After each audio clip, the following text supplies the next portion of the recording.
ምንድነው የሆነው? እናንተ ልጠይቃችሁ ምን አርጋችኋት ነው እንጂ አንቺ ደግሞ ማለት ነው ለፎሎ ብለሽ ወላሂ ለአዚም በጣም ታሳዝኛለሽ። ወረበለን ሀያት ጥያቄሽን ልመልስ።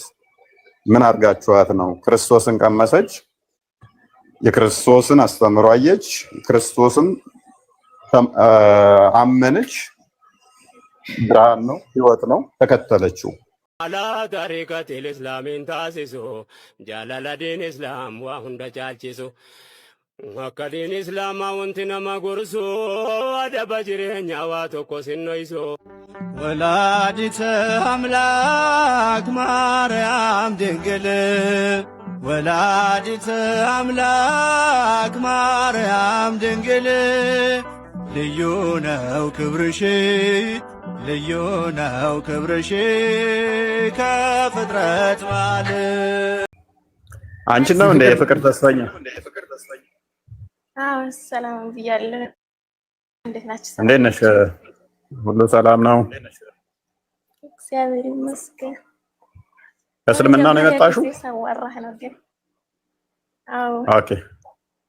ከእስልምና የመጣሽ ነሽ? ያው ማለት እኔ ማመስገን አልችልም። በጣም ነው የማመሰግነው ከጨለማ ስለወጣኝ። ወይኔ ለምን እንትን ትያለሽ? ችግር የለውም። መልካም ምን ነው አመልሽልኝ። አላወራም አልሽኝ እኮ ላውራት እኔ ትፈቅድልኛለህ? ሀያት ታወሪያለሽ። ቆይ ችግር የለውም። አንቺም እንትን ስለምትይ ችግር የለውም። የፍቅር ተስፈኛ ዋናው አንቺ መዳንሽ ነው። ሀያት እንደ እህትሽ አንቺም ከጨለማ የምወጭበት ሩቅ አይሆንም፣ ቅርብ ነው። ዋናው ተስፋችንም አላማችንም እቅዳችንም እናንተ ከጨለማ እኔ አብጃለሁ። አልሐምዱሊላህ አልሐምዱሊላህ። ሀያት ተረጋጊ። ያው እህትሽን አስገባንልሽ አይደለ? ሲጀመር እህት አብደሻል። አንቺ እኮ በቃ አብደሻል። ወላሂ ለአዚም እኔ በዚህ ማውራት እራሱ አልፈለኩም ነበር። እሷን በውስጥ አልመልስ ስልክ አላነሳ ስላለችኝ ነው እንጂ ጥያቄ ካሉሽ እኮ አንቺም ትጠይቂያለሽ። ችግር የለውም። አንቺም እርግጠኛ ነኝ ከጨለማ ትወጫለሽ። እና አሁን እኔ እና አንቺ ደግሞ እዚህ ልንሟገት ነው ወይስ ምንድነው? እሺ አብጃለሁ እንበልና አብጃለሁ እና በምን ልታድኑ ይፈልገሽ ነው? በመስቀል ነው? በጸበል ነው? ወይስ በየትኛው እምነት ልዳን? እስልምና ውስጥ በሆነ ነው። አሁን እዚህ ገብተሽ አትረብሽ። ለማንኛውም እኔ እና አንቺ ዝም እንማገትበት አይደለም። ለማንኛውም ሰላም ብዬሻለሁ እህቴ። በነገራችን ላይ ብታስተምሩልኝ ደስ ይለኛል። ታላሽ እህቴ ነኝ። ኦኬ ታናሽሽ ነች? ታናሽሽ ሆነ ታናሽሽ ነች? ትማራለች። ታናሽ እኔ መልካም የታንሽና ወሬ ምስኪ ምንድነው?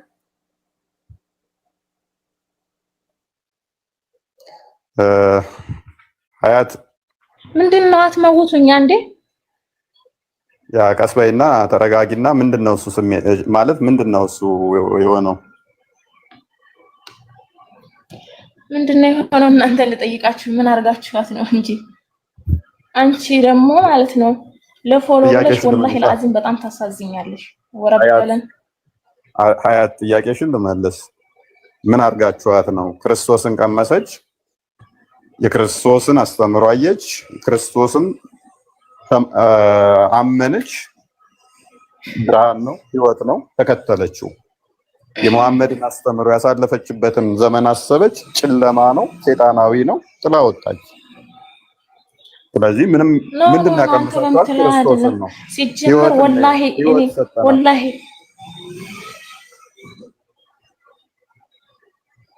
ሀያት አዩዬ ጥያቄዎች ይኖሩሻል አውቃለሁ። ጥያቄዎች ካሉሽ ጥያቄዎችሽን እንመልሳለን። ማለት በአንደኛው ሴንቸሪ ላይ ነው ያለው የተለጠኝ እኔ ሲጀመር እኔ እናንተን ተከታትዬም አላውቅም ተምሬም አላውቅም። ለምን እማራለሁ? አልሐምዱሊላህ ረብል ዓለሚን የለቀኝን እኔ ያውቃለሁ። ስለዚህ አሁን በጣም ተሳዝኛለሽ ወላሂ። ተቻልሽ ምን እናግዝሽ? እሺ እኔ ነው ታግዙኝ? እናንተ ለእናንተ አላህ ሀዲያ ይስጣችሁ። ዱአ ሀዲያ ማለት ሀዲያ ደቡብ ውስጥ ያለውን ሀገር ነው። ጥያቄ ካለሽ ጠይቂኝ። ጥያቄ ካለሽ ጠይቂኝ፣ አሊያም እንጠይቅሽ። እሺ እንድንድን እሺ ጥያቄን ጠይቅሽና መልሽልን። እሺ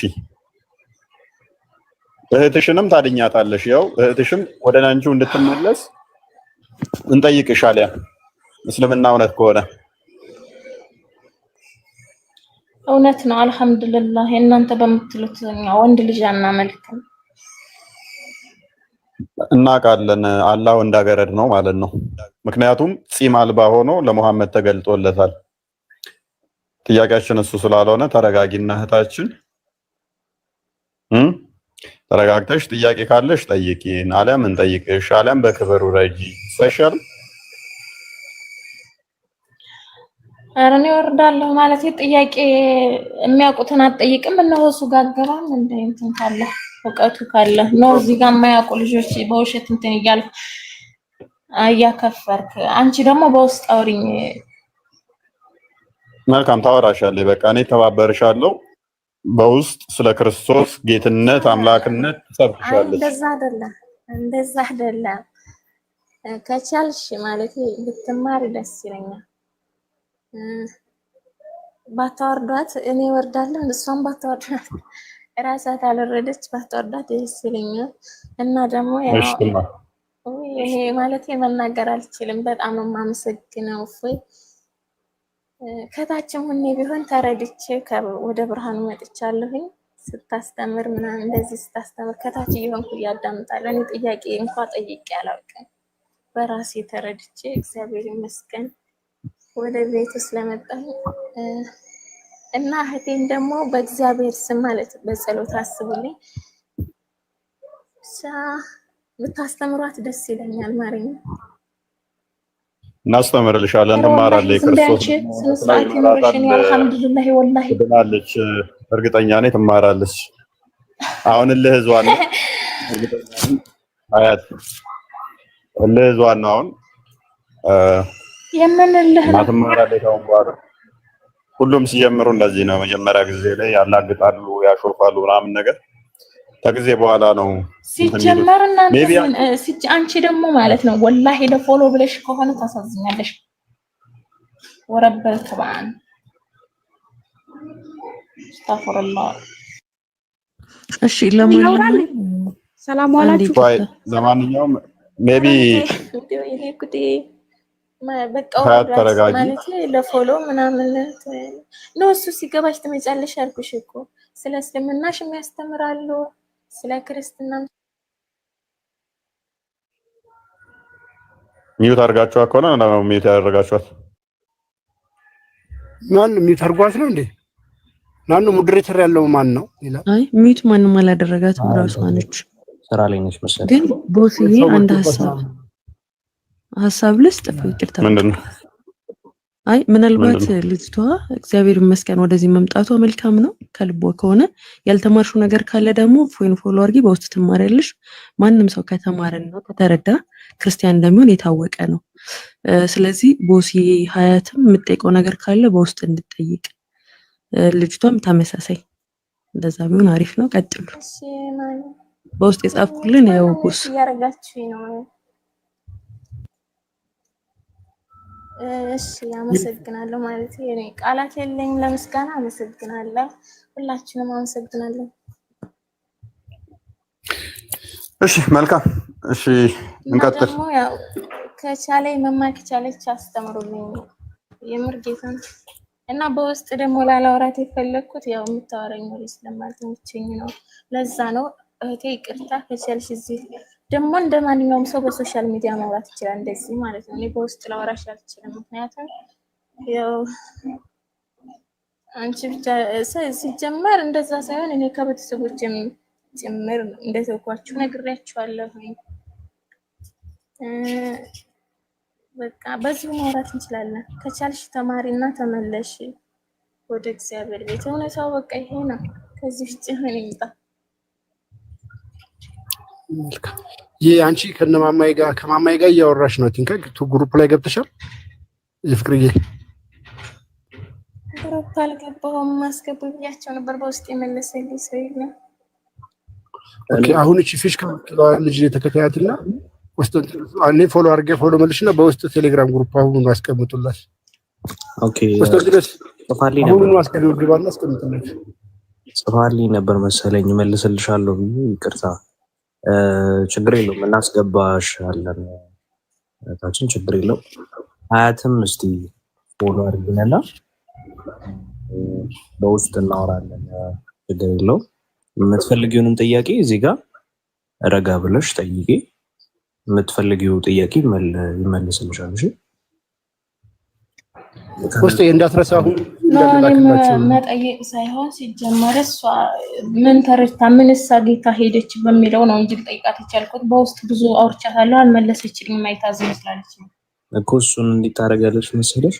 የተረዳችውን እውነት የቀመሰችውን እውነት ማወቅ ከፈለግሽ ከእውነት ሳይሆን መሸሽ ያለብሽ ስለምን ማወቅ ፈልጋለሁ። አላህ ብቻ አምላክ የለም። ስለዚህ አልፈልግም ምን ማወቅ።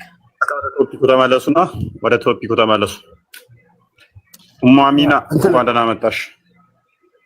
ኮስቴ ግን አሁን ነው ሙአሚና አለሽ? አሎ ሰላም ነው? ሙአሚና ሰላም ነው? እንዴት ነሽ? ሰላም ነኝ። ደህና ነኝ። ሰላም ነው አይደል? አይ እኔ ደግሞ ሙስሊም ወንክ ክርስቲያን ጀግና ሰው ደስ ይለኛል። ጀግና ነህ። የሆነ ቪዲዮዎችንም አይቻለሁ። እኔ ሙስሊም ነኝ አልহামዱሊላህ። እና እንደዚህ አይነት ሰው በአለም ላይ ይኖር። እስላም ላይ ሆነ ክርስቲያን ላይ ፈሪ መሆን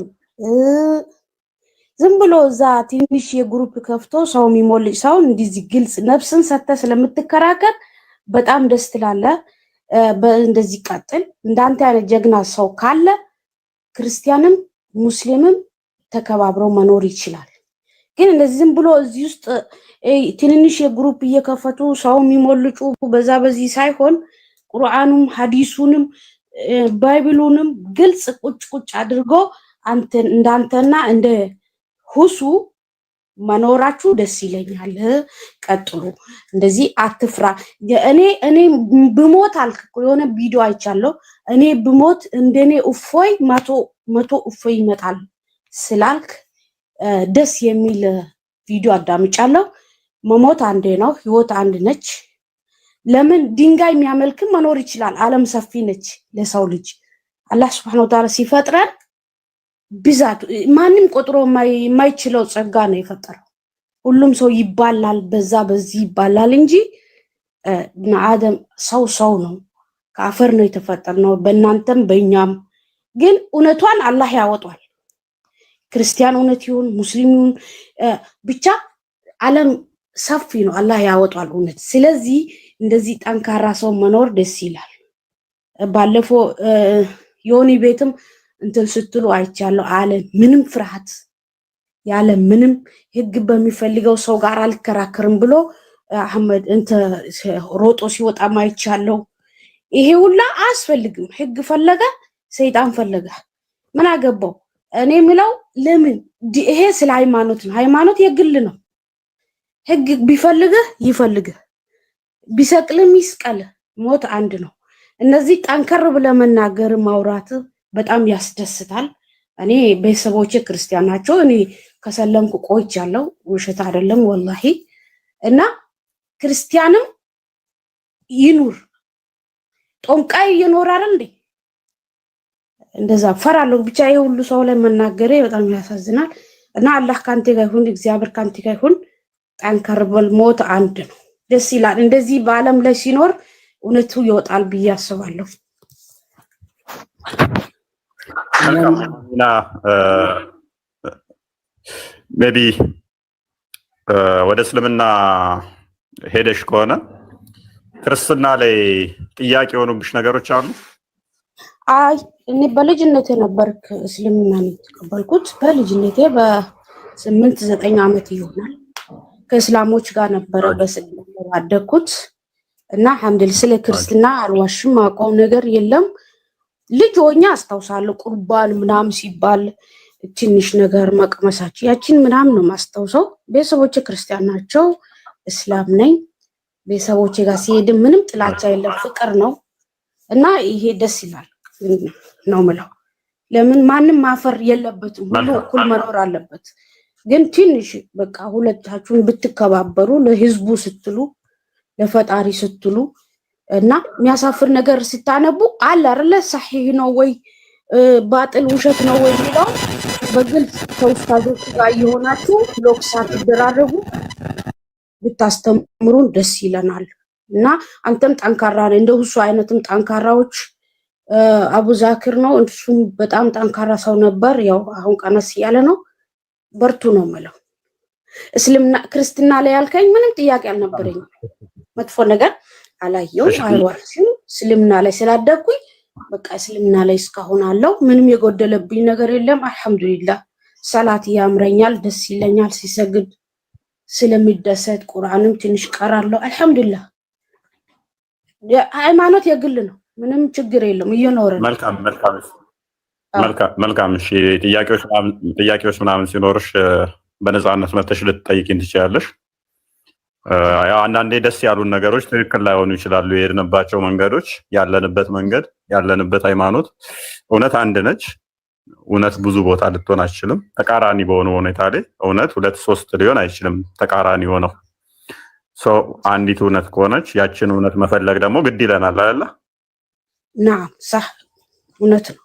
ያ ስለዚህ ተከታታይ ጥያቄዎች ሲኖርሽ በቀበል ስናወጣ ከእግዚአብሔር የሚያጎላው ነገር የለም፣ የሚጨምርም የሚቀንስበት ነገር የለም። አንድ ሰው ከእስልምና ወጣ የሚጨምርበት የሚቀንስበት ነገር የለም። ግን አንዳንቴና እንደውሱ ጠንካራ ሰው መኖር ለማንኛውም ይጠቅማል ለማለት ነው። የወጡም ወጡ፣ የገቡ ገቡ። እናንተ ብቻ ጠንከር ብላችሁ አስተምሩ።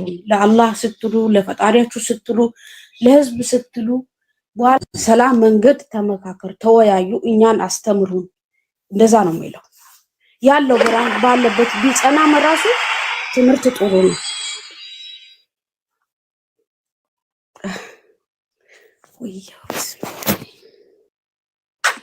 እሺ እህታችን እናመሰግናለን። ያው እንደምታወቀው ያው ትንሽኛ ጋር ነው ትንሽ ጫና የሚኖረው እንጂ እኛዎቹ ከላይ ገደል ይፈለጥ ይቆረጥ ብለን አናባረርም።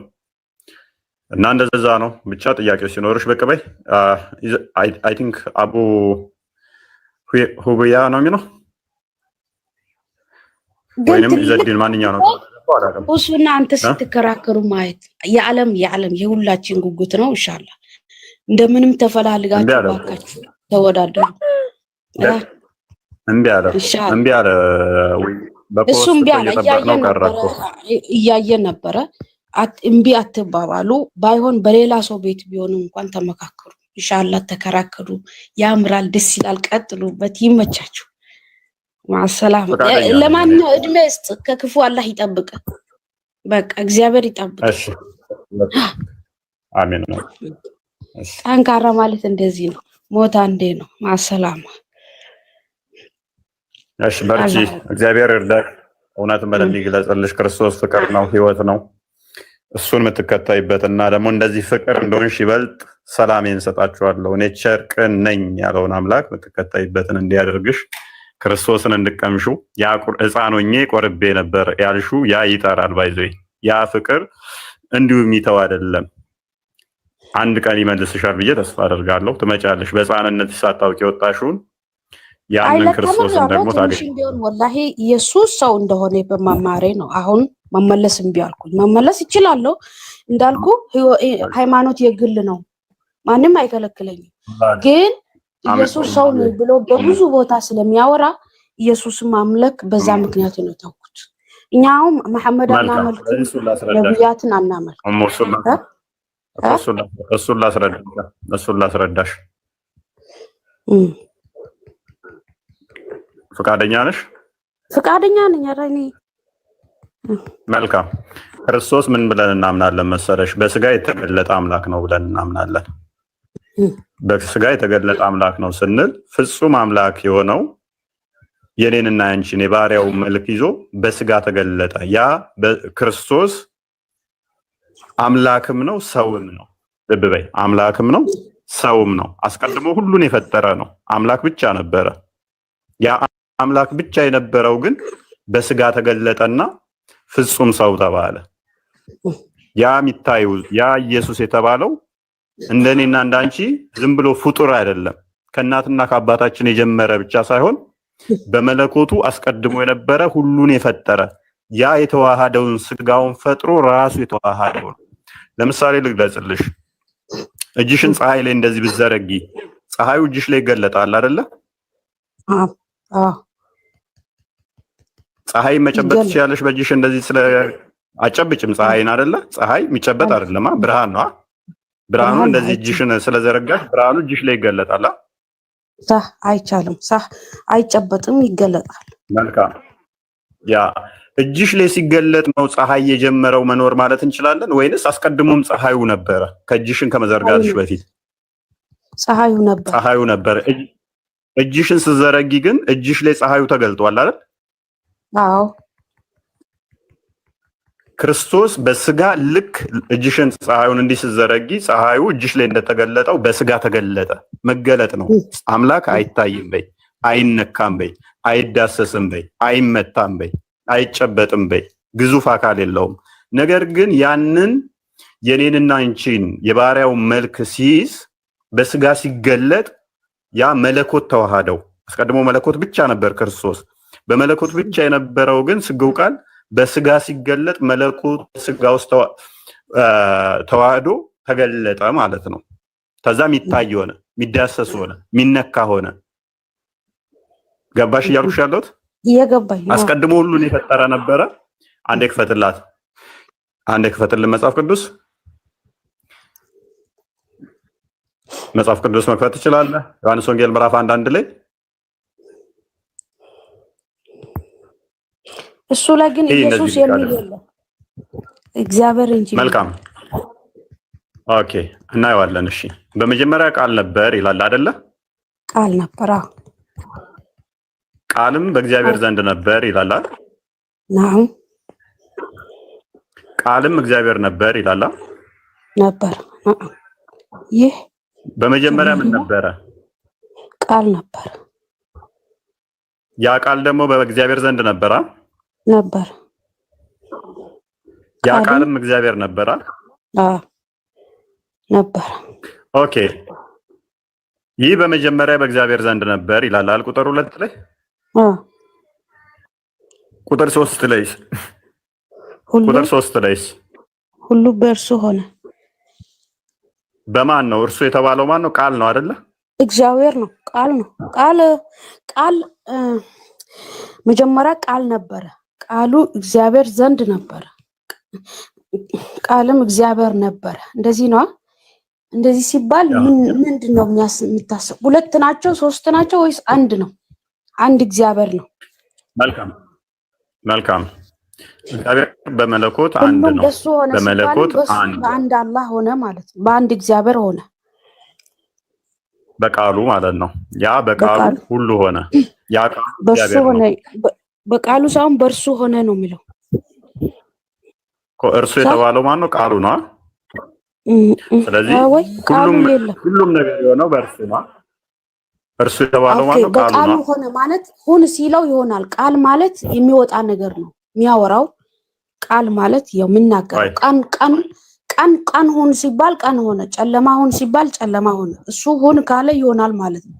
ቃል እኔ የምረዳው የሚናገረው እግዚአብሔር የሚናገረው ማለት ነው። ሳህ እና ኢየሱስ ተወለደ ሲባል ተላከ፣ ተወለደ። እንደዛ ነው የምረዳው። አሚና። እሺ፣ መልካም። ላንቺ እንዲገባሽ ቀለል ያውንም ወደ አንቺው ልምጣና ያ የፈጣሪ ቃል ፍጡር ነው ብለሽ ነው የምታምኚው? እንደዛ ነው የማምረው። ቃሉ ፍጡር እንደሆነ ለማን አምናለሁ መሰለህ? ዓለምን ምን ነበረ? ጨለማ ሆን ሲል ጨለማ ሆነ፣ ብርሃን ሆን ሲባል ብርሃን ሆነ። እሱ ሁሉም ነገር በቃሉ ሁን ሲል ስለሚሆን ስለዚህ ቃሉ አሚና። ስለዚህ አላህ ቃሉ ፍጡር ከሆነ ቃሉን ከመፍጠሩ በፊት አላህ ቃል የለውም ማለት ነው። ቃሉ በቃል ሁሉም ነገር ይሰራል ነው። እግዚአብሔር በቃሉ ነው የሚሰራው። በቃል ይሰራል በባይብል ላይ ነው። ያ በቃሉ እንደሚሰራ ቃልኝ። ነገር ግን እኔ እያልኩሽ ያለው የአላህ ቃል ራሱ ፍጡር ነው። ያላ ቃል ፍጡር ይሆናል? አረ ሊሆን ይችላል፣ ቃል ሊሆን ይችላል። ለምንድን ነው የማይሆነው? ኢየሱስ እኮ በቃሉ ነው እግዚአብሔር የሆነ ማነው? በቃሉ አይልም። አሚና በቃሉ ነው እኮ አይልም እኮ። በቃሉ ነው ሳይሆን ቃሉ ነው የሚለው እንጂ በቃሉ አይደለም የሚለው። በቃሉና ቃሉ ይለያያሉ። ስለዚህ ያላ ቃል ፍጡር ነው ካልሽኝ ምን እያልሽኝ መሰለሽ? ቀለል ብዬ ላስረዳሽ ብዬ ነው። ፍጡር ነው ካልሽኝ ያላ ቃል አላህ ካልሹ በላይ አላህ ላይ ደግሞ ፍጡር የሆነ ነገር አላህ ላይ አለ ማለት ነው። አላህ ማንነት ላይ ምን አለ እያልሽኝ ነው? ፍጡር ነገር ተጣብቆበታል። የሚናገረውም በፍጡር ነው። ቃሉን ከመፍጠሩ በፊት አላህ መናገር አይችልም ወይ መናገር ማይችል ዲዳ ማለት ነው። እንደዛ ነው የሚል ኢንተርፕሬቴሽን ውስጥ ይከትሻል። ስለዚህ አላህ ቃሉ ፍጡር ሊሆን አይችልም። ፍጡር ከሆነ እንዳልኩሽ ነው የሚሆነው። ኤኒዌይስ ግን ምንድነው መሰለሽ ቀለል በሰፊው ሌላ ጊዜ ስለመመለስ እንትን እንላለን። ኔትወርክ በጣም እንትን እያበራብኝ ነው። ሰማለሁ ግን ይሰማል፣ በደንብ ይሰማል፣ አይቆራረጥም። መልካም። ስለዚህ እኛ ምን ብለን እናምናለን መሰለሽ? የፈጣሪ ቃል ፍጡር አይደለም ብለን ነው የምናምነው። የፈጣሪ ቃል ፍጡር አይደለም። ስለዚህ ፈጣሪ ሁሉን የፈጠረው በቃሉ ብለን እናምናለን። ልብ በፈጣሪ የፈጠረው በቃሉ ነው። ቃሉ ደግሞ ፍጡር ቃሉ ደግሞ ምን አይደለም ብለን እናምናለን? ፍጡር አይደለም ብለን እናምናለን። ስለዚህ ያ ቃሉ ልብ በይ፣ ያ ቃሉ ቁጥር 14 ላይ ስጋ ሆነ፣ ስጋን ተዋሃደና ተገለጠ። ቅድም እንዳልኩት መገለጥ ነው ቃሉ ማለት ነው። የፈጣሪ ቃል በስጋ ተገለጠ፣ ቃልም ስጋ ሆነ ይላል። እሺ ቃልም ስጋ ሆነ ይላል። ይሄ ቃል አስቀድሞ ነበር አልነበረም? እህታችን አሚና አልነበረ? ቃል አለ የለም? ስጋ ከመሆኑ በፊት አለ የለም? ይሄ ቃል አለ። ቃል ቅድሚያ ነበር፣ እግዚአብሔር ዘንድ ነበር። ቴንክ ዩ በእግዚአብሔር ዘንድ ነበረ። ያ ቃልም እግዚአብሔር ነበረ አይደል? ትክክል። እሱ ራሱ ቃሉ ደግሞ ኢየሱስ ሆነ ነው አይደለ? የምትመሩት እንደዛ ነው። ያ በስጋ ተገለጠ። እንደዛ ከሆነ ኢየሱስ አለይሂ ሰላም ለምን እኔ ቃል ነኝ እግዚአብሔር ነኝ እኔ ቃል ነኝ ነበርኩኝ አላለማ። በአፉ ሲናገር ስላልሰማ ነው መቀበሉ ይከብዳል። እንትን ዮሐንስ 7:42 እስከ 44 ያለው ራሱ ኢየሱስ በጣም ይገልጻል። መልካም፣ እዛም እንሄዳለን። በመጀመሪያ ደረጃ ይሄንን እንጨርስ። ልብ በይ፣ ኢየሱስ ቃል አይደለሁም ብሏል የሚል የለም። አንድ ሁለተኛ ደረጃ እነኚህ የጌታ ደቀ መዛሙርቶች ናቸው። የጌታ እግር ስር ቁጭ ብለው የተማሩ ናቸው። ስለዚህ ቃል ስጋ ሆነ ተብሎ የተነገረው ለኢየሱስ ነው። አይ ለኢየሱስ አይደለም እንዳንል ደግሞ ሌላ ማስረጃ እናምጣ። ዮሐንስ ወንጌል ራዕይ ምዕራፍ 19 ቁጥር 13 አንዴ ክፈትልኝ። ቃል ስጋ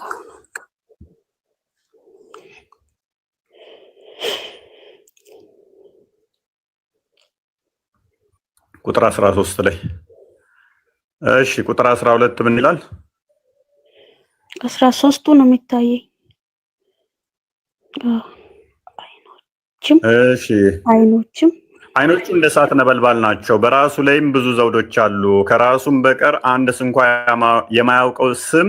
የማያውቀው የተጻፈ ስም አለው። በደም የተረጨ ክርስቶስ ለኛ እንደተሰቀለ እንደሞተ እናምናለን። እኛ በደም ቤዛ እንደሆነን እናምናለን።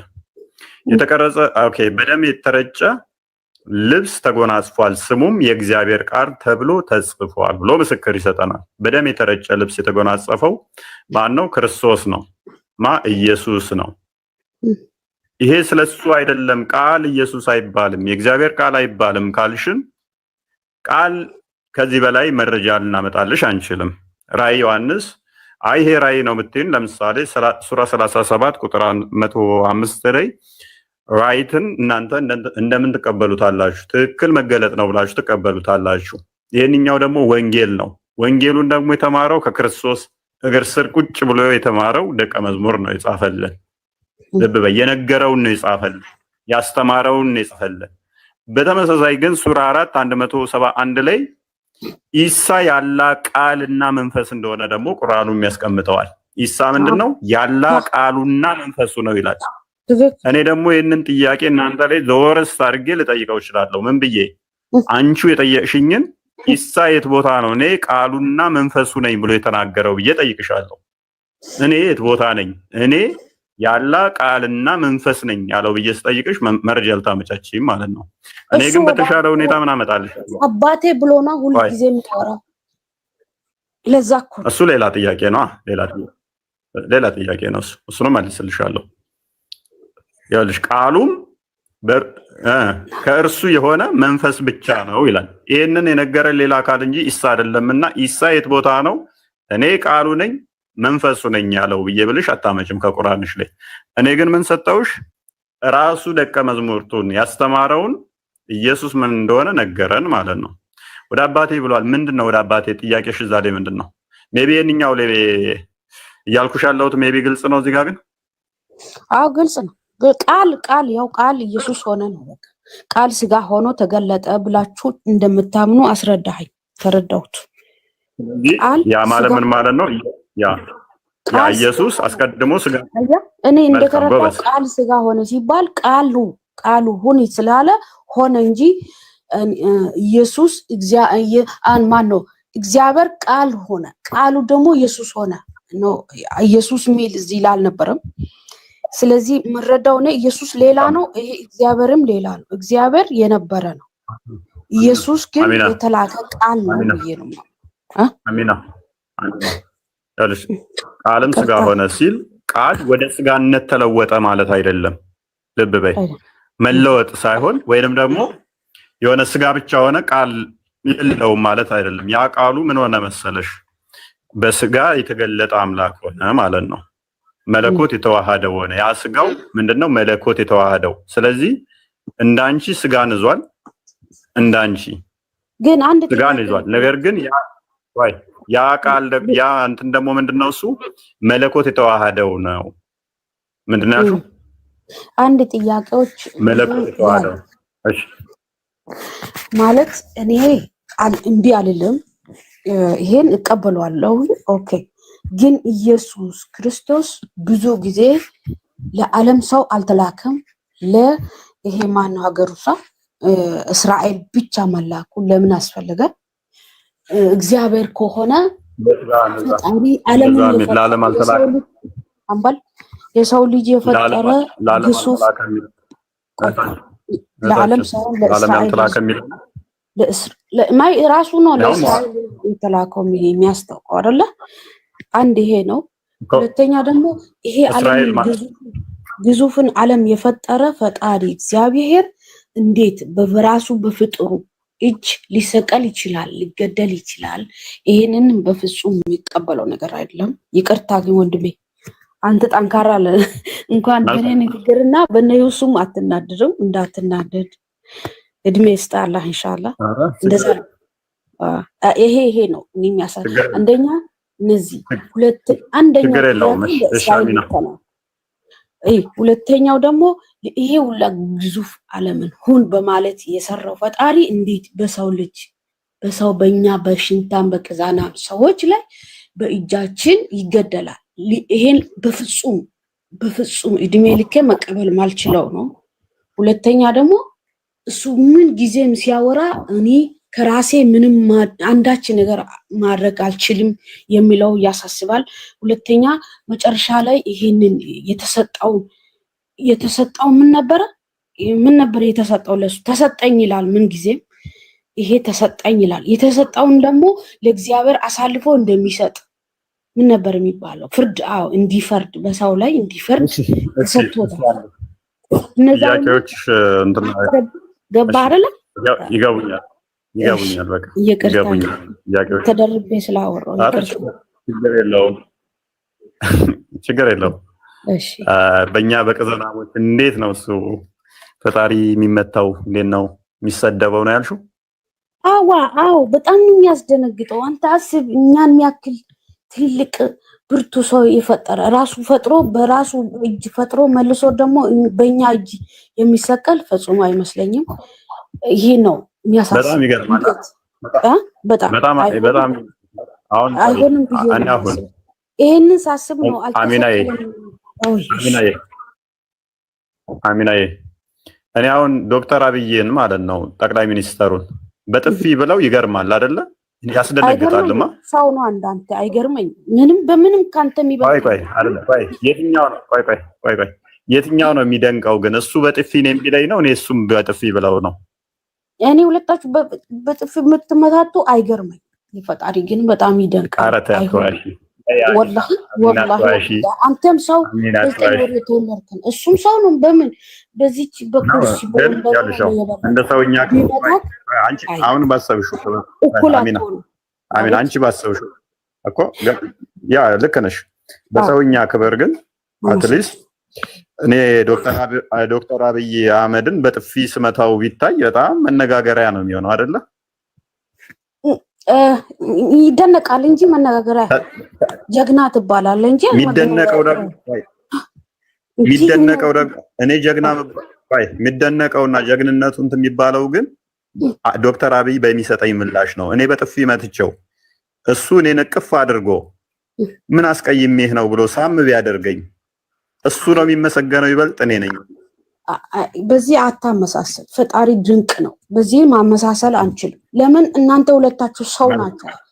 ስለዚህ ማመሳሰል አንችልም። የዋ ሰው ነው የሚለው እዛ ሳም አድርጎ አቅፎ ቢስም የዋ ሰው ነው እላለሁ እንጂ ፍጽሞ ካንተ አብልጬ አላይ።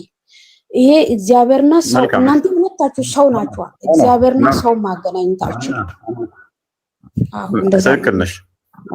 እኔም እያልኩሽ ያለሁት ሞር ለአይምሮ ስለ ትትና ነው የሚያወራው ያለሁት። የትኛው ነው ትትና ሞር የሚገዛው?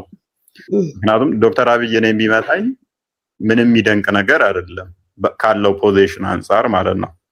ይስማሽ ሰው ላይገረም ይችላል።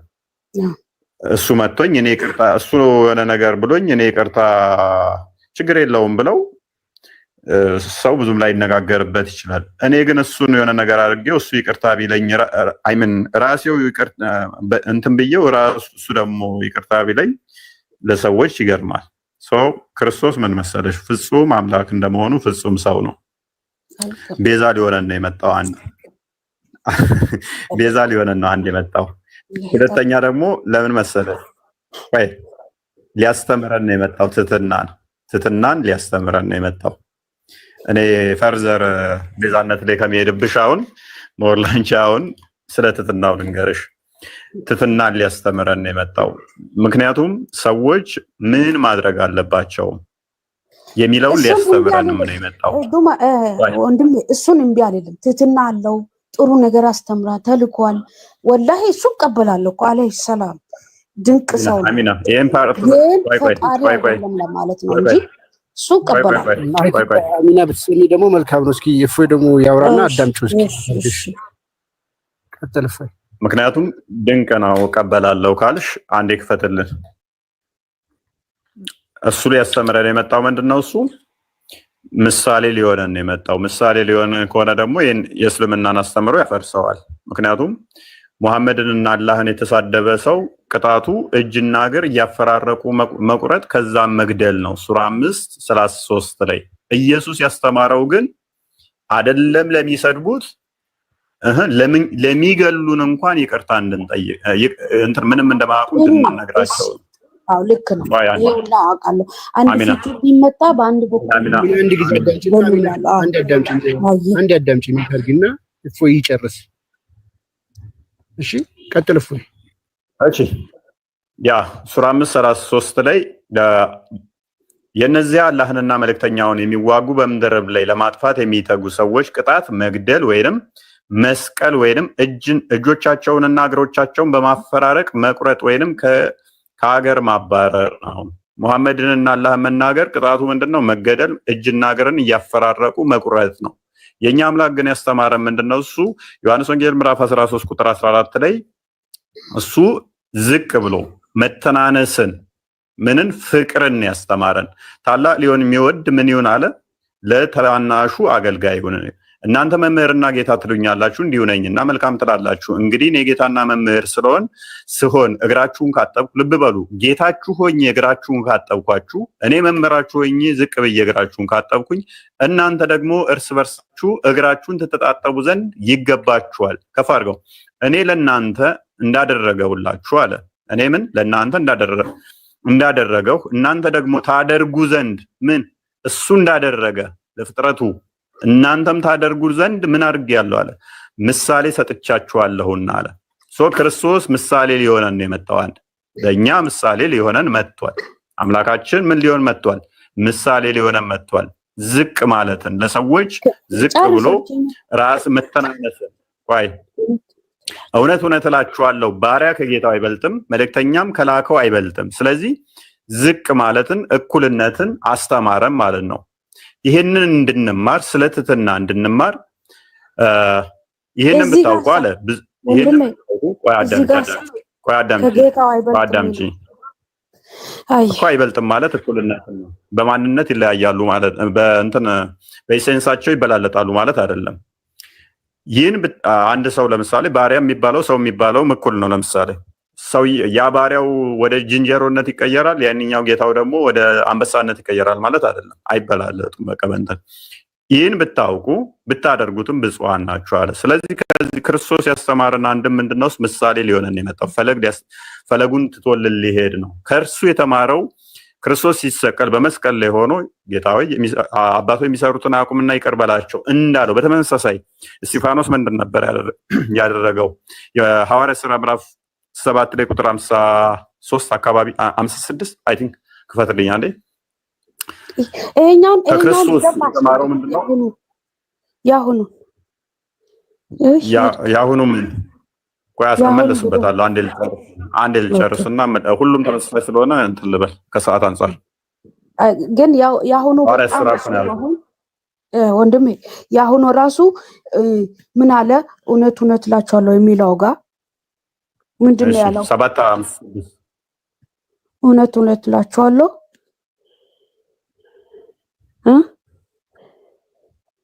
እሺ እንመልሳለን አንዴ። ኦኬ እስጢፋኖስም ልብ በይ። እስጢፋኖስም ጌታ ኢየሱስ ወይ ነፍሴን ተቀበል ብሎ ሲጣራ ይወግሩት ነበረ። ተንበርክኮም ነፍስን መቀበል የሚችለው አንድ አምላክ ብቻ ነው፣ ክርስቶስ ብቻ ነው። እስጢፋኖስም ጌታ ኢየሱስ ሆይ ነፍሴን ተቀበል ብሎ ሲጣራ ይወግሩት ነበር። ተንበርክኮም ጌታ ሆይ ይህን ኃጢአታቸውን አትቁጠርባቸው ብሎ በታላቅ ድምፅ ጮኸ። ይህንንም ብሎ አንቀላፋ። ሳኦልም ምንድነው እሱ ኦቨርኦል እስጢፋኖስ ታሪክ የሚነግረን? አስቀድሞ ኢየሱስ ምን አለ? እናንተ ጌታና መምህር ትሉኛላችሁ፣ እንደዚሁ አድርጉ ብሎ ፍቅርን፣ ትሕትናን ምሳሌ ሊተውላቸው እንደመጣ ነገረን። እስጢፋኖስ ይህንኑ ጌታ ሆይ ብሎ ልብ በሉ፣ እናንተ ጌታ ትሉኛላችሁ፣ መምህር ትሉኛላችሁ፣ እንዲሁ አድርጉ ግን ብሎ ነበረ። ክርስቶስ በመስቀል ላይ እንዳደረገው እስጢፋኖስ ደግሞ ለሚወግሩት ምን አይነት ፍቅርን የሰበከው? ተንበርክኮ ለሚወግሩት እንኳን ኃጢአታቸውን አትቁጠርባቸው ይቅር በላቸው እያለ ለወጋሪዎቹ ጸሎት ያደርግ ነበረ፣ ምህረትን ይለምን ነበረ። ስለዚህ ክርስቶስ ያስተማረን በተግባርም ነው። አምላካችን ያስተማረን በምንድን ነው? በተግባር ምን ማድረግ እንዳለብን።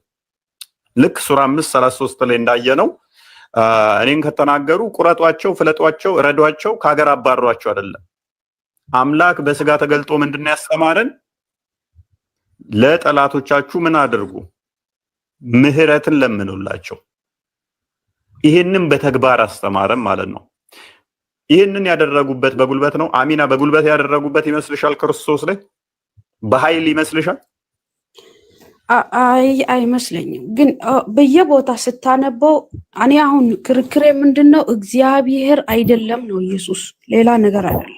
እቀበላለሁ የእሱን ትህትና፣ መልካምነት፣ ኢየሱስ መልካም ነገር ማስተምሩን አልተው እረዳለሁ። ቆይ ሌላው ሰዓት ትግቢ። ቆይ አታስቢ ከማስፋትሽ በፊት ያነሳሽው አሁን ያነበብከው ላይ ራሱ የሆነ ነገር ተረድቻለሁ። እሱ እግዚአብሔር እንዳልሆነ ማለት ነው። ተልኮ መልስላት። እሺ ነብይነቱን ነው እንጂ እኔ እኮ አሁን የእሱ ትህትና የለውም እያልኩ አይደለም። የትኛው ነብይ ማለት ምን ማለት ነው? ነብይ የተላኩ ነብይ ማለት የተላኩ ለመልካም ነገር የተላኩ ናም ናቸው እንደነ ሙሴ አይነቶች ማለት ነው። መልካም እሺ፣ ምንድነው ታዲያ ጥያቄሽ? ክርስቶስ ይኸውልሽው በስጋ የተገለጠ አምላክ ነው ስንል ክርስቶስ ከአባቱ ዘንድ ተልኮ መጥቷል ከአባቱ ዘንድ። አዎ ያ መልካም አዳምጪ። ከአባቱ ተልኮ መጥቷል ማለት ግን ልክ እንደነ ሙሴ እንደነ አብርሃም ማለት አይደለም። እኔ እንደዛ አንቺ ማነሽ? ከየትኛው መጽሐፍ ላይ ያነበብሽ እንደዛ የሚል? በዚሁ አሁን ካነበብነው ላይም እኮ እሱ እያለ ነው እኮ እሱ ጌታ ትሉኛላችሁ የሚለው ቦታ ላይ ቅድም እውነት እላችኋለሁ የሚለው ላይ ብዙ ቦታ የተነሳቸው። አሚና አንቺ ጌታ ትይዋለሽ ኢየሱስን? ጌታ እለዋለሁ፣ ጌታ ይባላሉ። ሙሴም ጌታ ተብሏል። ብዙ አንብቤም በኋላይ ብዙዎቹ ይሄ ዮሐንስ ማን ማህለራ ዮሴፍም ጌታ ተብሏል። ጌታ ይባላሉ። ምን ላይ የተባለው ያሉበት ቦታ እንትን ባሌዝም አውቃለሁ እና ጌታ ይባላል። ጌታ ነው። አዳምጪ እሺ። ምን ገባ? በመጀመሪያ ምን ዘናል መሰለሽ? ቃል እንደነበረ አውቀሻል አይደለ? በመደዛ እኮል ተፈቀደለት ነው። አይ ያወራሽ ነው። ቃል እንደሆነ አውቀሻል። አሚና ሚዩት ነሽ። ቃል እንደሆነ ተማምነናል አይደለ? ቃል እንደሆነ አምነናል። ኢየሱስ ቃል መሆኑ አምናለሁ። ቃል ነው። በስጋ እንደተገለጠም አምነናል። ኖ በስጋ ተገለጠ፣ ግን ቃል ነው፣ ተልኮ ነው፣ ነብይ ነው ብዬ ነው ማምነው። ቃል እንደሆነ ተማምነናል። ቃል እንደሆነ ተማምነናል። ሁሉም ነገር በቃል እንደሚሰራ አምናለሁ። በቃል ይሰራል የሚለውን እሺ፣ መረጃ በቃል ነው የሚሰራው መረጃ መጽሐፉ ማይለው ለምን ትያለሽ? መጽሐፉ ማይለው ለምን ትያለሽ? እሷ በቃል አንድ ነገር አይሰራም። ይሄ ቀን ሁን ሲባል የሆነው አይልማ አሚን አይልም እንደዛ። እሺ አይልማ ብቻ እኔ ኢየሱስ ሰው ነው ብዬ ነው ማምነው። ይቅርታ አድርግልኝ ወንድሜ፣ አትቆጣኝ። ለምን ፍጹም ሰው ነው ይላል? እሱ ያስፈራኛል። ፍጹም አምላክ ነው የሚለው ግን ቢሆንም ብዙ ቦታ ላይ ተልኬያለሁ ይላል። እኔ ከራሴ አንዳች ነገር አልሰራም፣ ከላከኝ ፈርዳለሁ ምናምን የሚለው ላይ አሁን ያለሽ ብዙ ጥያቄዎች አይምሮሹ ላይ ይዘሻል። ጥያቄዎቹ ግን ምንድነው እሱ ያልሽው? አዳምጪ፣ ይገባኛል። ብዙ ጥያቄዎች ስለያሽ እነኛ ሁሉ ጥያቄዎች መልስ የሌላቸው መስሎሻል። እንደዛ እየተሰማ ፊል እያደረግሽ ያለሽ አይ ነው። ሁሉም ጥያቄዎችሽ ግን በጣም ቀላልና የሚመለሱ ናቸው። ግን ምንድነው እሱ ከአንዳንድ ማላመድ ትችያለሽ ወይ ሊከብድሽ ይችላል። አይ ነው። ምክንያቱም ጥያቄ ብቻ ስለተሸከምሽ ማለት ነው። ለመልሶቹ ምን ያህል ዝግጁ ነሽ አላያቅም። መላክ ሲባል ቅድም አልኩሽ እኮ መገለጥ ነው። እኛ ልሽ አምላክ በሁሉ ቦታ የሞላ ነው ብለን እናምናለን። ተልኳል ሲባል አንቺ የምታውቂው አሁን ልጅሽን ሱቅ ቡና ግዛና ብለሽ እንደምልኪው ነው የምትረጂው። ቡና ገዝቶ ሊመጣ ሲሄድ ከቤት ውስጥ ይጠፋል፣ ቤት ውስጥ አይኖርም፣ ሱቅ ነው የሚኖረው። ሱቅ ቡና ገዝቶ ሲመጣ ደግሞ አንቺ ጋር ይመጣል አይደለም? እንደዛ ነው መላክን የምትረጂው። እኛ መላክን ደግሞ የምንረዳው እንዴት መሰለሽ? መገለጥን ነው የምንረዳው፣ በመገለጥ ማለት ነው። ለምን መልካም፣ ለምን ቆንጆ ነው። ምክንያቱም እግዚአብሔር መንፈስ ነው። ዮሐንስ ወንጌል ምዕራፍ 4 ላይ እንደሚናገረው ቁጥር 24 አካባቢ እግዚአብሔር መንፈስ ነው። መንፈስ ደግሞ በሁሉ ቦታ የሞላ ነው። በሁሉ የሞላ ከሆነ ቃሉ በሁሉ ቦታ ያለና በሁሉ የሞላ ነው፣ በሁሉ ያለ ነው። ስለዚህ ተላከ ሲባል ለኛ የሚታየን ሲገለጥልን ያ መገለጡን ለኛ መታየቱን ምን እንለዋለን? መላክ ብለን እንረዳዋለን። አሁን አገኘሽኝ? አገኘው። ዞሮ ዞሮ መላክ ላንቺ የምትረጁ እንደ ሰውኛ ምንድን ነበረ? ከአንዱ ቦታ ሲሄድ ወደ አንዱ ቦታ ላይ መጉደል ነው አይደለ? ከአንዱ ቦታ ይጎላል አይደለ? እግዚአብሔር ግን የሚጎልበት የለም በሁሉ የሞላ ስለሆነ በሁሉ ያለ ስለሆነ ቃል ደግሞ በሁሉ ያለ ነው። ምክንያቱም ቃል እግዚአብሔር ነው ብለን ተማምነናል። ቃል በመጀመሪያ በእግዚአብሔር ዘንድ ነበር፣ ቃልም እግዚአብሔር ነው ብለን ተማምነናል።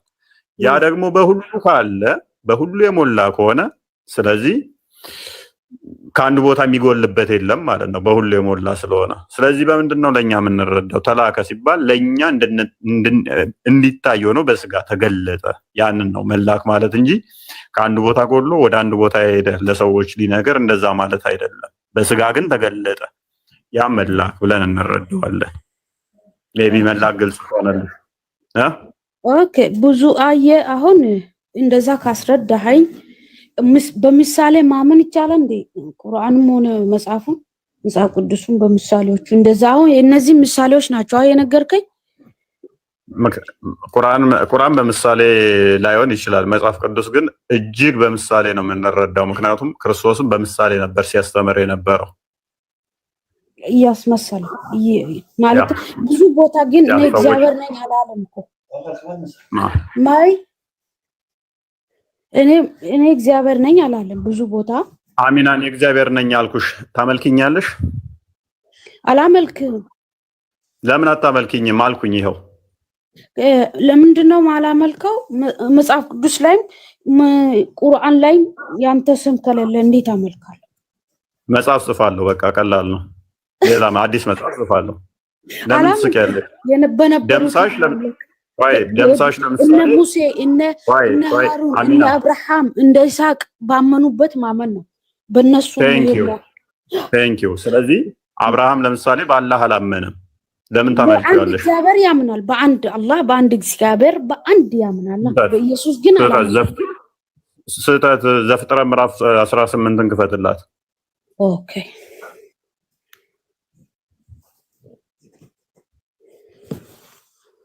አላህ ለአብርሃም ተገልጦለታል። አይቶታል። አብርሃም አላህና አብርሃም ተገናኝተው ነበረ። አላውቅም።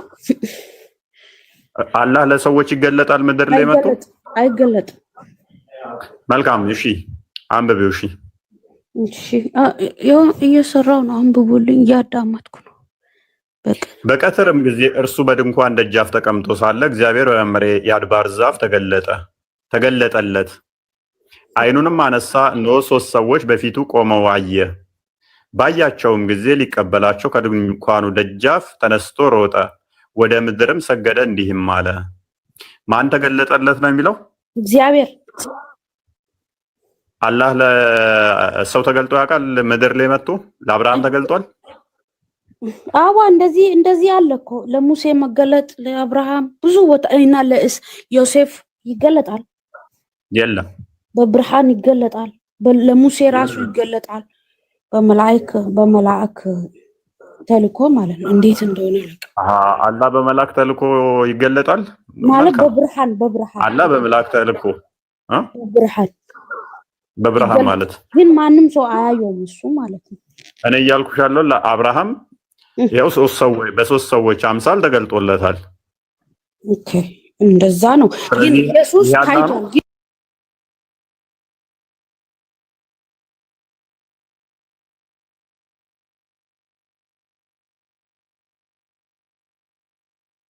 ተገልጧል እኮ በሙስሊምም አለ እንደዛ። ግን ኢየሱስ ይታያል። ሰው ነውና ይታያል። ግን እግዚአብሔር በፍጹም ማየት አትችሉም ይላል እኮ። አሁን እኮ መልሰሽ እኮ እየተጋጨሽ ነው አሚናዬ። ቅድም ምን አልሽኝ? አላህ ለነ ዩሱፍ ተገልጦላቸዋል አልሽኝ። አሁን ደግሞ ኢየሱስ ማየት አይደለም እኮ በአካል ሳይሆን በብርሃን በድምጽ ምናምን እንጂ ማንም እግዚአብሔር አላህን ማየት አይችልም። በሙስሊም በክርስቲያንም አይታይም አይደለ? መልካም ይኸውልሽው እኔ አላህን ሊተራሊ ሙሐመድ እንደተገለጠለትና ኢቭን ጀርባውን እንዳሸው እጆቹን ጀርባ ውስጥ ጨምሮ እንደቀዘቀዘው ምናምን መረጃ ልሰጥሽ እችላለሁ። ብዙም አስፈላጊ ስላልሆነ ምን ነሰረ እኔ የምፈልገው ስለ ኢየሱስ ማወቅ ብቻ ነው፣ ሌላ አይደለም። ስለዚህ ኢየሱስ ምንድነው አልኩሽ?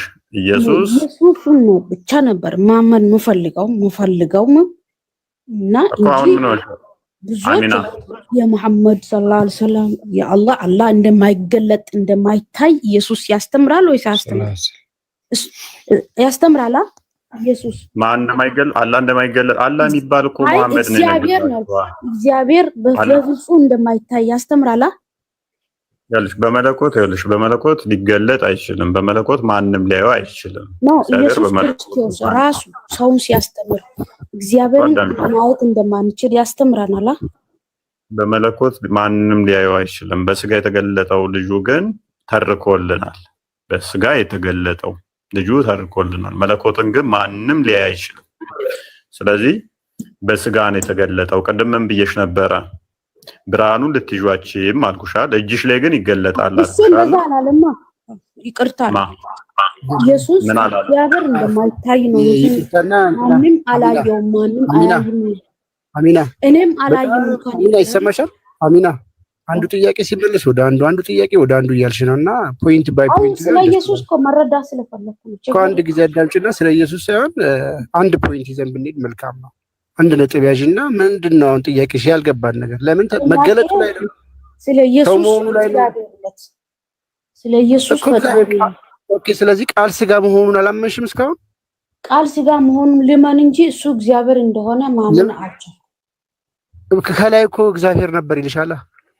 ያ እኮ ኢየሱስ ነበር የሚል የለም። የኢየሱስ ስም የለም። የእግዚአብሔር ስም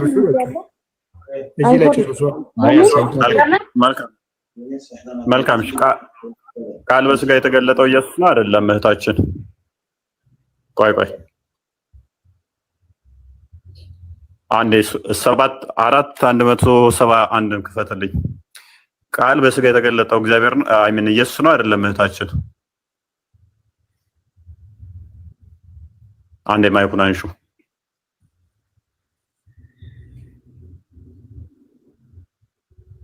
አሚና ሚዩት ነሽ።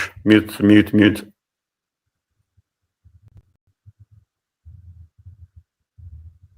አሚና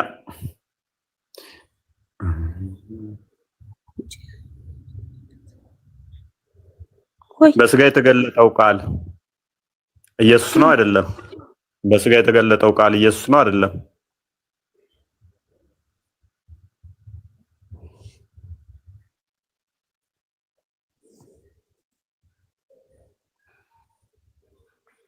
አሚና እኔ ልጠይቅ ወንድም ጥያቄ አለኝ።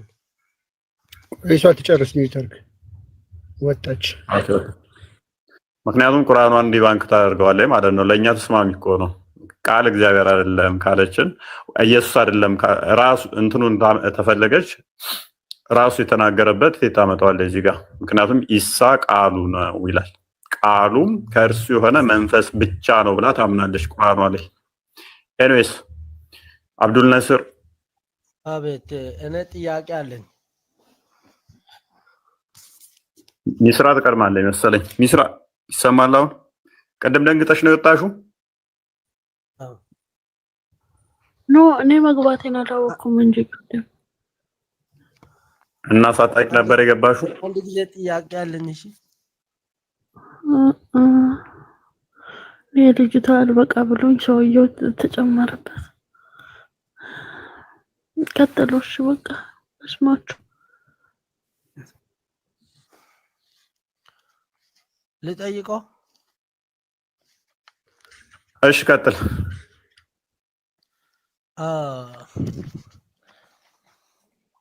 ኢየሱስ ችሎታ አለ ወንድም?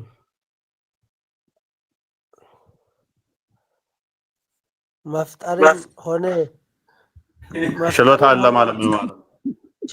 ኢየሱስ ፈጣሪ ከሆነ ማለት ነው እንዴት ነው አልችልም ብሎ ይናገራል? ዮሐንስ 5:30 ላይ እኔ አንዳች ላደርግ አይቻለኝም፣ የሚሰማው ነው የሚፈርደው፣ ፍርዴም ቅን ነው ይላል። እንዴት ነው ፈጣሪ ከሆነ እንዴት ነው እንደዚህ ማለት የቻለው? ኦኬ ኢየሱስ ሰምቶስ እንደሚፈርድ ታምናለህ? እሺ ባጠለታ አንዴ ክፍሉን ኢየሱስ እሺ ሌሴ በአንተ አባባል ኢየሱስ ከፈጣሪ ሰምቶ በህዝብ ላይ እንዳለ እንደሚፈርድ በቂያማ ቀን ወይንም ደግሞ ፈራጅ ያንለት እሱ እንደሆነ ታምናለህ? አውቂያ በምን በቁርአን ወይ በመጽሐፍ ቅዱስ ታምናለህ ወይ ነው? በትንሣኤ ቀን ኢየሱስ እንደሚፈርድ የዛለታ ፈራጅ እንደሆነ ታምናለህ? አይ እሱ አላምንም። አይልማ እሱ እንደዚህ አይልማ። አንብበው እሺ። እኔ ከራሴ አንዳች ላደርግ አይቻልም። እንደሰማው ፈርዳለሁ፣ ፍርድም ቅን ነው። የላከኝ ፍቃድ እንጂ ፍቃድን አይልሻም። እኛም ይሄን ነው የምናምነው። መልካም፣ ይሄንን ታምናለህ? የላከውን ፍቃድ እንደሚያደርግ ታምናለህ? አዎ፣ የላከውን ፍቃድ አዎ፣ የአባቱን ፍቃድ እንደሚሰራ አብዱል ናስር። መልካም እሺ፣ ሻዳ ዝልሃለሁ። የአባቱን ፍቃድ እንደሚሻት አምናለሁ ብሏል። የአባቱ ፍቃድ ምንድን ነው? እሱ ያው ፍቃዱ መስጠት ነው። ስራ ብሎ ፍቃዱን መስጠት ነው። ምንድን ነው የአባቱ ፍቃድ? ቃል በቃል አሳየኝ እስኪ። የአባቴ ፍቃድ ይሄ ነው የሚለውን አሳየኝ። 27 ላይ ታች አድርግልኝ ትንሽ 27 ላይ እሺ 5:27 ከ26 አንብብልኝ። ለምን ከ19 አነብልህ? ለአንተ በደንብ እንዲገባ ከ19 አድርግልህ። ከ17 ከሆነማ በጣም አሪፍ ነው። እንደው ማለት ከ17 ጀምር አንብበውና አስረዳኝ። እስልምና ነው ለእንጦሮጦስ የሚከት ክፍል ነው የጠቀስከው። ቀጥል።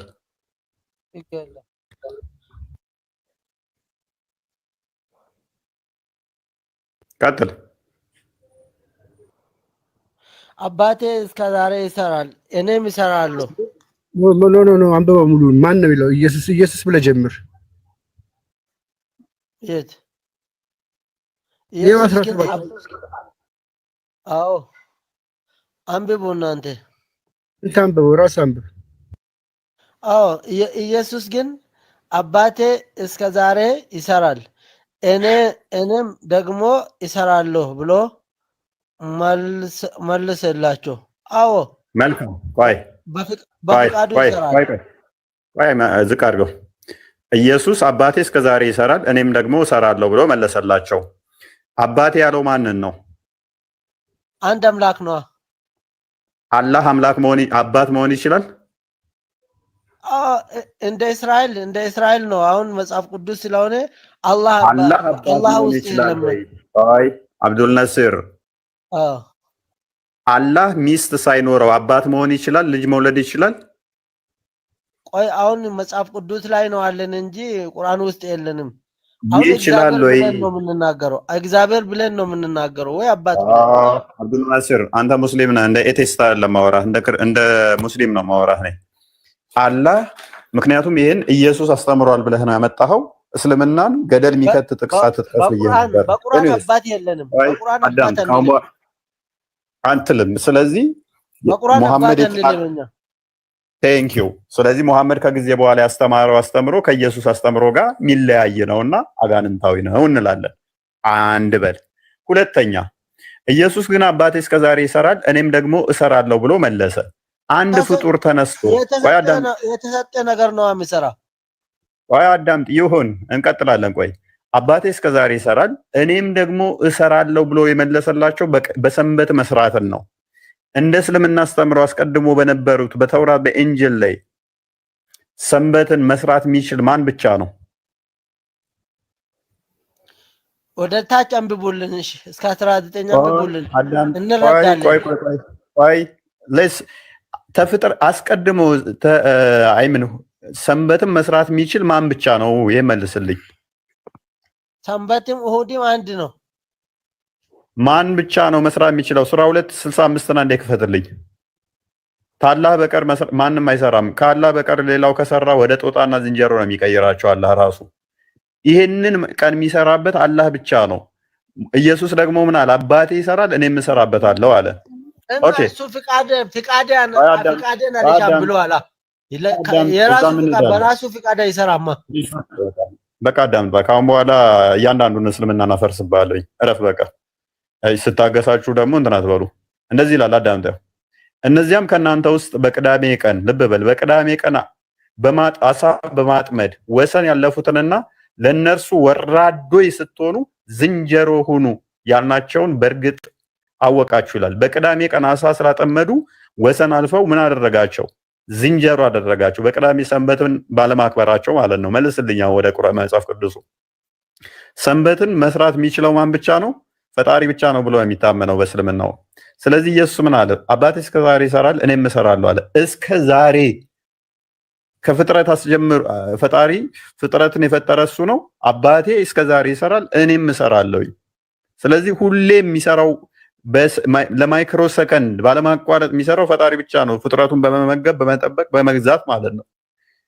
ፈጣሪ በሚሰራው ልክ ፍጡር አይምን ኢየሱስ ነው የሚሰራው። አንድ ፍጡር ተነስቶ አላህ እስከ ዛሬ ይሰራል እኔም እሰራለሁ ማለት ይችላል? ነስር አሚን አብዱል ነስር ጠርቴ አላ ማለት ይችላል ወይ? አንተ ተነስተህ አላህ ይሰራል እስከ ዛሬ እኔም እሰራለሁ አንተ የሆነ ስራ ትሰጠኛለህ ልበል አይልም። ትሰጠኛለህ የሆነ ስራ ብለህ ከሰጠኝ ማለት ነው እኔ በአንተ ፍቃድ እሰራለሁ። አንተ ካልፈቀድከኝ ደግሞ አልሰራም። እንደዚያው ነው። መልካም እሺ፣ እንቀጥል። እሺ እንግዲህ ሰንበትን ስለሻረ ብቻ አይደለም ምን እንደሆነ ላሳየው እዚሁ መልሻውንም ላፍርስበት ያነሳው። እንግዲህ ሰንበትን ብቻ ስለሻረ ብቻ አይደለም፣ ነገር ግን ደግሞ ራሱን አንብብ። ቀጥል። ራሱን ከሚለው ጀምር አንብብልኝ። እኔ ላንብበው ወይስ እሱ ያንብበው? እሱ ያንብብ። አብዱል ነስር አንብብ። ወደ ታች አሁን ወደ ታች 19 እናንብሽ። አንብብ። ቅድሚያ ይሄንን ራሱን ከሚለው ጀምረህ አንብብልኝ። የቱን? ራሱን የሚለውን አንብብልኝ። ራሱን ከእግዚአብሔር ጋር እሺ አስተካክሎ እግዚአብሔር አባቴ ነው ስላለ ስለዚህ አይሁድ ሊገድሉት።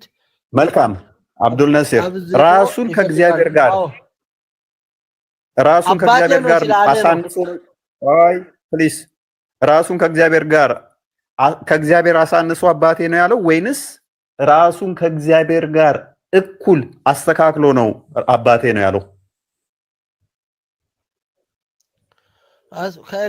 ከእግዚአብሔር ጋር አስተካክሎ ነው፣ እኩል አይደለም፣ አስተካክሎ ነው አለ። ስለዚህ ራሱን ከእግዚአብሔር ጋር ያስተካክላል ማለት ነው ኢየሱስ እና አባቴ ነው ብሎ እሱ ደግሞ ኢየሱስ ደግሞ አባቴና አባታቸው አለ። የኢየሱስ አባት የኛም አባት ነው። ታውቃለህ? አብዱል የኢየሱስ አምላክ የኛ አምላክ ነው። አምላኬና ዮሐንስ ዴቪል ማኒፌስት እያደረገብህ ነው። ተረጋጋ፣ ትጩህ፣ ሌላ ቦታ አትግባ። የጠቀስከውን ጥቅስ ራስ ያመጣውን ጥቅስ እንየው። ራሱን ከእግዚአብሔር ጋር ምን አድርጎ ነው የሚለው? አስተካክሎ ማለት እኩል አድርጎ፣ እኩል ማለት ነው። ምን ኢየሱስ ራሱን ከማን ጋር? ከእግዚአብሔር ጋር። ፕሊስ አዳምጥ። አስተካክሎ ማለት ምን ማለት ነው? ማስተካከል ማለት ምን ማለት ነው? ማስተካከል ማለት ምን ማለት ነው? ቃሉን አትቀይር ብዬ ነው እንጂ ማስተካከል ማለት እኩል ማለት አይደለም። እሺ ቁጥር 19 ያርግለት።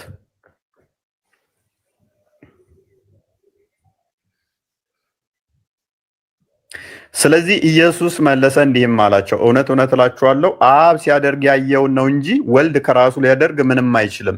ያ የሚያደርገውን ሁሉ ወልድ ደግሞ ይህን እንዲሁ ያደርጋል ይላል። ሙሐመድ አላህ የሚያደርገውን አይቶ ያደርጋል? መትሄልኛል። እኔ ጎበዝ እንደዚሁ ነው። እኔም ያንተ ወጥመድ ውስጥ ለመግባት ነው የመጣውልህ። በጣም ወጥመድ ውስጥ ከተኸኛል። አንድ ፍጡር ተነስቶ አንድ ፍጡር ተነስቶ አብዱል ነሲር አትሳቅ። አንድ ፍጡር ተነስቶ ፈጣሪ ሲያደርግ ያየሁትን ነው ማደርገው፣ ፈጣሪ የሚያደርገውን ያንን እኔም አደርጋለሁ ማለት ይችላል? እንዴት? ፈጣሪ ከሰጠው እንዲያርግ ፈጣሪ እንዲያርግ ከሰጠው ያደርጋል። እኔ አልጠየቅኩም እንደዛ ብዬ። ምክንያቱም እዚህ ጋር ምንድነው የሚለው? እውነት እውነት እላችኋለሁ አብ ሲያደርግ ያየውን አለ እንጂ ወልድ ከራሱ ሊያደርግ ምንም አይችልም አለ። ያ የሚያደርገውን አብ ማለት ነው። የሚያደርገውን ሁሉ ግማሹን አይደለም የሚለው፣ የተወሰነውን ሲሰጠው አይደለም የሚለው፣ የሚያደርገውን ሁሉ ወልድ ደግሞ ይህን ያደርጋል አለ። ምክንያቱም አባቴ እስከዛሬ ይሰራል እኔም እሰራለሁ ብሎ አባቱ ፍጥረትን ፈጥሯል፣ እሱም እንደሚፈጥር ሁሉን አስገኝቷል፣ እሱም እንዳስገኘ እየነገረን ነው። እኩል አደርጋለሁ ምክንያቱም ራሱን ከማን ጋር አስተካክሏል ይላልና፣ ከእግዚአብሔር ከአባቱ ጋር አስተካክሏልና ይላል። እኩል ምክንያቱም ተተስተካከለ ደግሞ ያ አባቱ የሚያደርገውን ልጁም ያደርጋል። እሱ ነው እየነገረን ያለው። እንቀጥል። አንተ የጠቀስከውን ስፔሲፊክ 30ኛውን አያልጥቀስ 30ኛው ሌላ ሄድልህ እያንዳንዱን እንዲየበተንን እስልምናን እያፈረስን እንሂድ ወይንስ ችግር 30 ሌላ ሄድልህ? አሁን ቆይ ይሄን አንድ ጊዜ ላንብበው። አንድ ጊዜ ይቅርታ አድርግልኝ። አንብብ። እሺ። ስለዚህ ኢየሱስ መለሰ እንዲህም አላቸው፣ እውነት እውነት እላቸዋለሁ አብ ሲያደርግ ያየውን ነው እንጂ ወልድ ከራሱ ሊያደርግ ምንም አይችልም። እና አብ አምላክም ከሆነ ወልድም አምላክ ከሆነ ስልጣናቸው ይበላለጣል ማለት ነው። አውፈይ አልወጣኝም። አንብብና ጨርስ። እንዴት ለራሱ ማድረግ አይቻልም? አብ ሲያደርግ አይቼ ነው እንጂ ያለ ነው እኮ። ጨርሶ አንብብና ጨርስ። አይችልም ካለ ጨርሶ ወልድ ከራሱ ሊያደርግ ምንም አይቻልም። አንብበው። ቀጥሎ ያ የሚለውን ከዚህ ጀምረ ቀጥሎ የሚያደርገውን ሁሉ ወልድ ደግሞ ይህን እንዲያደርግ እንዲሁ ያደርጋልና እና በትእዛዝ ነው የሚሰራው። ትእዛዝ ማንም የፈጣሪውን ትእዛዝ ከተቀበለ ይሰራል። አብዱል ነስር ትእዛዝ የሚለውን አሳየኝ እስቲ። እኔ ያልተነበበልኝም ከስርም ያሉት አላዩትም። ትእዛዝ የሚለው የትኛው ቃል ነው? አይደለም ትእዛዝ የሚል የቱ ጋር ነው ያነበብከው? ዮሐንስ 5:30 ላይ ያለ ፈቃድ አላለም። እሱ ያለ ፈቃድ አላለም። እችኛዋን ሳታነብ ነው 30 የደረስከው። ወይኔ እኔ ጠንበለላለች ሴትዮዋ። 30 ላይ አድርግልኝ። እያንዳንዱን እስከ 30 ድረስ አፈርስብህ ነበረ። በዚህኛውም እኔ 30 ላይ አድርግ። እስከ 30 እናነባለን። እስከ 30 ወደ ታች አድርጎ ችግር 19 ላይ እስከ 30 እናነባለን። ታውኩልህ። ምክንያቱም ወደ 23-20 ከገባን ደግሞ ከመቃብር ድምፁን እንደሚሰሙት እንደሚፈርድ ምናምን እንደሚናገረው ፈራጅ ማን ነው? ከመቃብር ድምፁን የሚሰሙት ማን ነው? ከፈጣሪ ውጭ ማንም እንደሌለ በትንሣኤ ህይወት የሚሰጥ ኢየሱስ ብቻ እንደሆነ እዛ ላይ ያመጣልህና አምላክነቱን ነው ይበልጥ ማሳይብህ። ግን 30 ላይ ልምጣልህና ለአንተ ልስማማለህ። 30 ላይ ከቁጥር 28 ጀምሮ እንደዚህ ይላል፣ በመቃብር ያሉት ሁሉ ድምፁን የሚሰሙበት ሰዓት ይመጣል አለ። መልካም ያደረጉ ለህይወት ትንሣኤ፣ ክፉም ያደረጉ ለፍርድ ትንሣኤ ይወጣሉና በዚህ አትደነቁ። እኔ ከራሴ አንዳች ላደርግ አይቻለኝም፣ እንደሰማው ፈርዳለሁ፣ ፍርዴም ቅን ነው፣ የላከኝም ፍቃድ እንጂ ፍቃዴን አልሻምና አለ። አሁን ጥያቄያችሁ የእናንተ ምንድነው? እሱ የአብዱል ነስር ጥያቄ ምንድነው? እኔ ከራሴ አንዳች ላደርግ አይቻለኝም፣ እንደሰማው ፈርዳለሁ፣ ፍርዴም ቅን ነው፣ የላከኝም ፍቃድ እንጂ ፍቃዴን አልሻምና አለ። ስለዚህ ክርስቶስ ምን ብሎ ተናግሯል ነው? ከራሴ አንዳች ላደርግ አይቻለኝም፣ የላከኝም ፍቃድ ነው ማደርገው እንጂ ፍቃዴን አልሻም ብሏል። የኢየሱስ ፍቃድና የአብ ፍቃድ ይለያያል። ከራሱ ምንም ማድረግ አይችልም ነው ያንተ ጥያቄ አይደለ? አዎ። መልካም። እንዴት ፈጣሪ ከሆነ እንዴት ከራሱ አንዳች ነገር ማድረግ አይችልም? ፈጣሪ ከሆነ ፈጣሪ የፈለገውን ያደርጋል። እሱ ደግሞ ፈጣሪ ከሆነ ለምን የፈለገ ለራሱ አያደርግም? እሺ ልመልስልህ።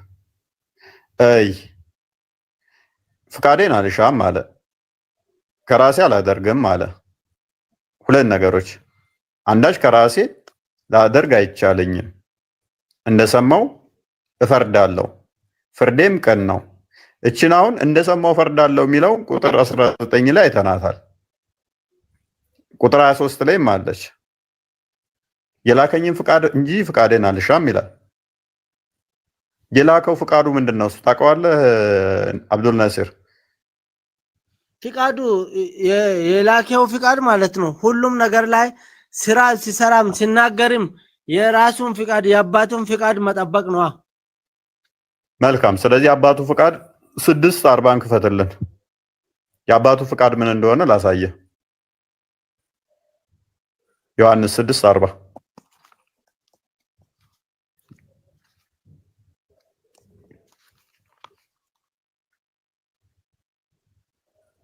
አንብበው እስቲ። 6:40 እንደዚህ ይላል።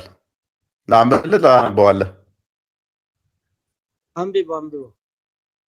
ልጅንም አይቶ በእርሱ የሚያምን ሁሉ የዘላለም ሕይወትን እንዲያገኝ እንጂ የአባቴ ፍቃድ ይህ ነው ይላል። የአባቴ ፍቃድ ምንድን ነው አለ? ልጅን አይቶ በእርሱ የሚያምኑ ሁሉ የዘላለም ሕይወትን እንዲያገኙ የአባቴ ፍቃድ ይህ ነው፣ እኔም በመጨረሻው ቀን አስነሳዋለሁ አለ። ቅድም ምን አለ? ፍቃዴን አልሻም። የማን ፍቃድ ነው ማደርገው አለ? የአባቴን ፍቃድ እንጂ አለ። የአባቱ ፍቃድ ምንድነው? የአባቱ ፍቃድ ደግሞ ምንድነው ስንል በልጁ እንድታምን ነው አለ። ልጁ ደግሞ ምን የሚያደርግ ነው? በመጨረሻ ቀን ከመቃብር የሚያስነሳ ነው። ከመቃብር የሚያስነሳት የሚችል ደግሞ ማን ነው? አንድ ፈጣሪ ብቻ ነው። አባትየው ፍቃዱ ምንድነው? በልጁ እንድታምን። ልጁ ፍቃዱ የሚፈልገው ምንድነው? የአባቱን ፍቃድ ማድረግ። አባቱ ደግሞ ፍቃዱ ምንድነው? እሱ በልጁ እንድታምን። ልብ በል። ልጅን አይቶ በእርሱ የሚያምን ሁሉ የዘላለም ሕይወትን እንዲያገኝ እንጂ የአባቴ ፍቃድ ይሄ ነው። የአባቴ ፍቃድ ምንድነው አለ? በእኔ እየሰማ ነው። በእኔ እንድታምን ነው የአባቴ ፍቃድ። ከዛስ በመጨረሻው ቀን አስነሳለሁ። የዘላለም ሕይወት እሱ እንደሚሰጥ ማመን፣ የዘላለም ሕይወት እንደሚሰጥህ በልጁ ማመን፣ ከመቃብር የሚቀሰቅስህ እሱ እንደሆነ ማመን የአባቱ ፍቃድ ነው። ፍቃዳቸው ይለያያል ወይ? ኔቨር። 17:10 ክፈትልኝ።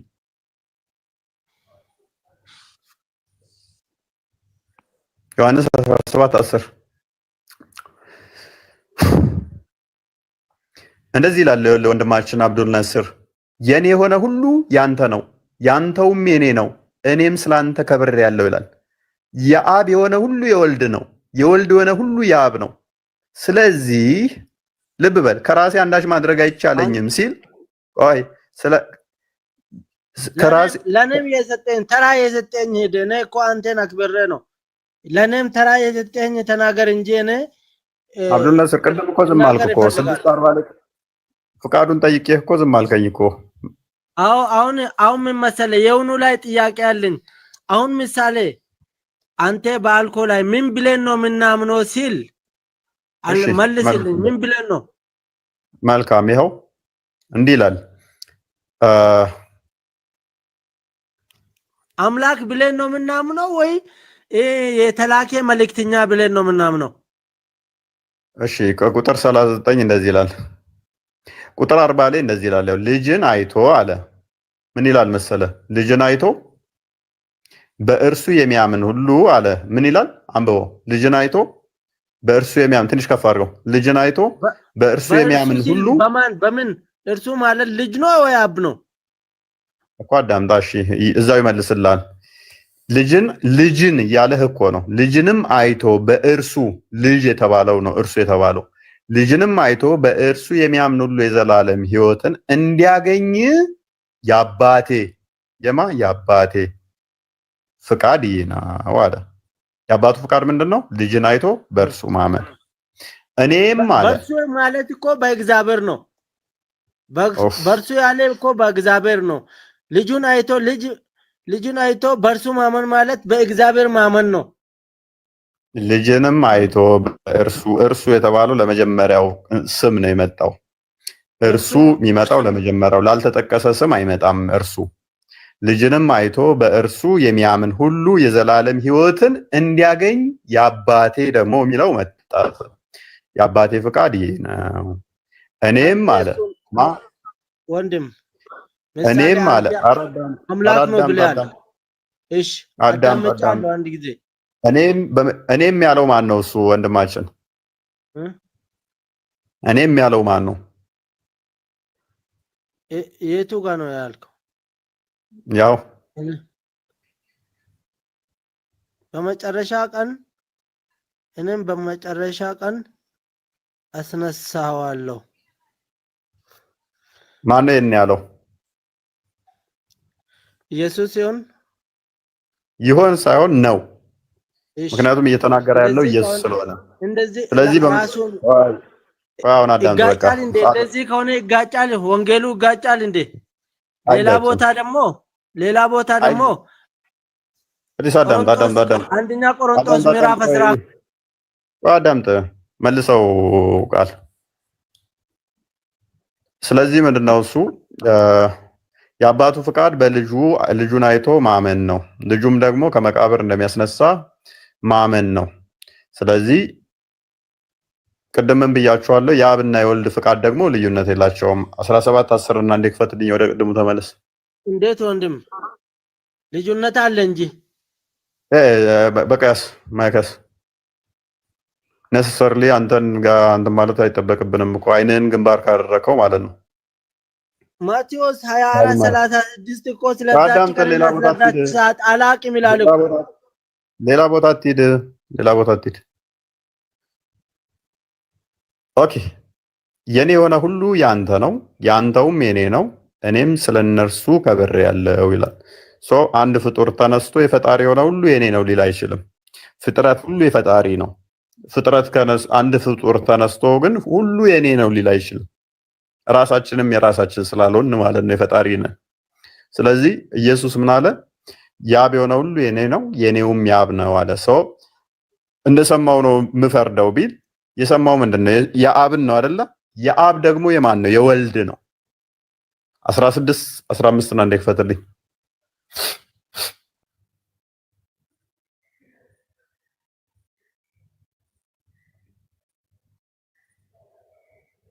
ላብ ያለው ሁሉ የኔ ነው አለ።